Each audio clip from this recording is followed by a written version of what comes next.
This video is brought to you by AccraGhana.com. It is a website that is dedicated to the capital city of Ghana, the Greater Accra. One of the topics that we like to write about and create content around is corruption. This is a topic that affects every capital city. And the question becomes, is Accra corrupt? If Accra is corrupt, how do we really know? Musa Shaibu picks passengers on his motorcycle for a fee.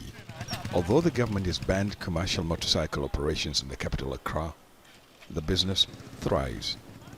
He says what keeps them in business is paying a bribe. Motorcycle riders in Accra must keep bribing the authorities in order for them to stay in business. We've been paying quite a lot of money to the police.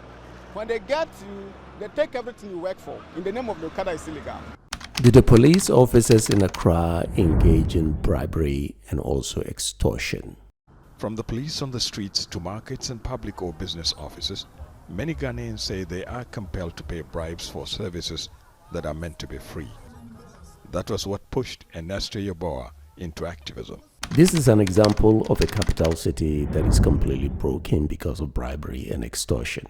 I had an issue with my electricity meter, and so I had to go to our electricity company. Got there and staff were demanding that I had to pay something before they could offer me service. You could say that this is also another example of a capital city that is completely corrupt.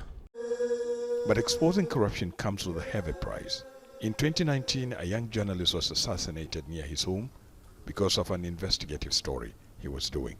The question becomes, can you expose corruption in Accra without being killed? No. Ghana's most famous investigative journalist, Anas Armeao, has conducted many undercover investigations on corruption in Ghana.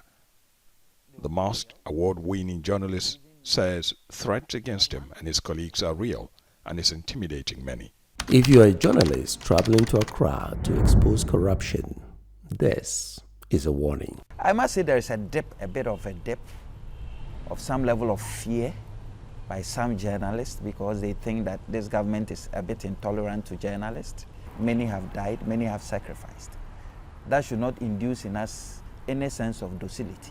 If you have a capital city like Accra that is corrupt, you can expect the government officials to also be corrupt. Ghanaians say they are more worried about corruption among public officials.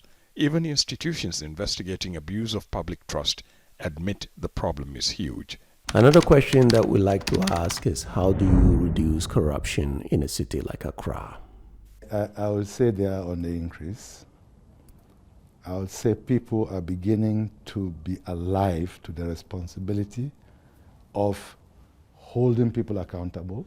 One way the Ghanaian government can reduce corruption in a capital city like Accra is to create a system of accountability.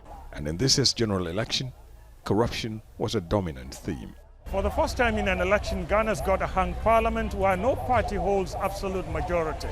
Analysts believe that the results of Monday's vote sends a strong message to politicians that people have taken note of more corruption cases and are demanding accountability. After creating the system of accountability, you also need to create the system of complete transparency for corruption. For now, it's hard to say how much of that they will get from public officials. Activists say stronger institutions, a vibrant civil society, and fearless journalists are needed to tame corruption. Accra is corrupt because Ghana doesn't have very strong institutions that really work for the locals. That's draining hundreds of millions of dollars in taxpayers' money each year. Ahmed Idris, Al Jazeera, Accra, Ghana. This video is brought to you by AccraGhana.com. It is a website that is dedicated to the capital city of Ghana, the Greater Accra.